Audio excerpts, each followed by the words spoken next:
নমস্কার বন্ধুরা, ঘরকন্যা টুকিটাকিতে তোমাদের সকলকে স্বাগত। আজকে আমি বানাচ্ছি নিরামিষ সয়াবিন আলুর তরকারি। প্রথমে সয়াবিনটাকে সেদ্ধ বসিয়ে দিয়েছি আর কড়াইয়ে তেল দিয়ে ওর মধ্যে তেজপাতা ফোড়ন দিয়ে কিউব করে রাখা আলুগুলো লালভাবে ভেজে নিয়েছি।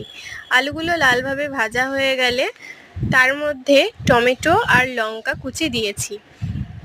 টমেটো আর লঙ্কা কুচি দিয়ে একটু নাড়াচাড়া করার পরে ওর মধ্যে আদা বাটাটা অ্যাড করেছি। আদা বাটা দিয়ে ভালো করে কষানোর পরে গুঁড়ো মশলাগুলো দিয়ে আবারও কষিয়ে নিয়েছি। এখানে আমি ধনে গুঁড়ো, জিরে গুঁড়ো, হলুদ, লবণ, চিনি, কাশ্মীরি লঙ্কা গুঁড়ো দিয়েছি। তোমরা চাইলে আরও কিছু মশলা অ্যাড করতে পারো। তারপরে বেশ খানিকটা জল দিয়ে ভালো করে ফুটিয়ে নিয়েছি যাতে আলুগুলো সেদ্ধ হয়ে যায়। আর নামানোর আগে ঘি আর গরম মশলা দিয়ে নামিয়ে নিয়েছি নিরামিষ সয়াবিন আলুর তরকারি। তোমরা চাইলে এটা ট্রাই করতে পারো।